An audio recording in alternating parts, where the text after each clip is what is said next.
Okay, as we enter Hub as an admin, what we're finding here is there's now a new menu item at the top. This is titled New Hire.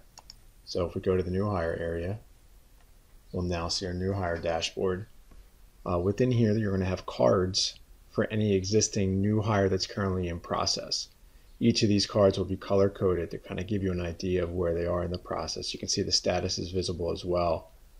This first one is now green, it's awaiting your review. The second one, we're still waiting for that employee to finish their part of the process.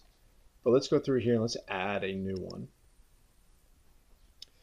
And what we can see is this is the basic version of onboarding, so it's a little bit slimmed down. And in this case, the new hire contact is pre-filled. And what we're doing is we're looking at all the people you've hired and we're pulling the last new hire contact that you've utilized and pre-populating those records. You can change this if you need, but again, it just saves a little bit of steps. So let's go down to the employee information here. And let's say we're going to hire Alyssa. And we're just going to add in some basic information about Alyssa, including just verifying her email address. Now, the email address is important because once we finish the employer side, the employee will receive a notification at this email address. We're going to give the employee a title. And Alyssa is going to be our director of onboarding. And we're going to specify what our hire date is. The last thing we can do is put a special welcome message in place that the employee will see immediately when they enter the new hire process.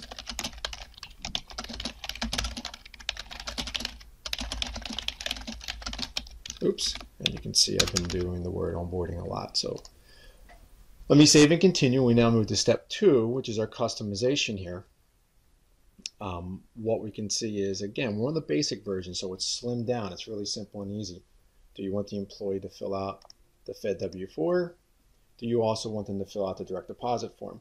Now, since this client is using basic, we do have the capability here to upsell them to the full package of onboarding, which is why we have these upsell areas here. We're now going to save and continue. We're going to, the last step is review, just reviewing all the information we've entered in. We can see the Fed W-4 direct deposit are the two pieces that we're going to be having the employee go through. And the last thing is just checking the box to certify that all this information that you've entered is correct for right now, and we'll complete it. We've now done our part as the employer. In this case, we have a rehash of all the information about the employee. We can see some next steps here on the right. We can go to the new hire dashboard. We can share news with our team that we're going to hire this new employee. I'm going to go back to the dashboard now by clicking Go Now. And now what you can see is we have an additional card because now we're waiting for Alyssa, the employee, to go through this process.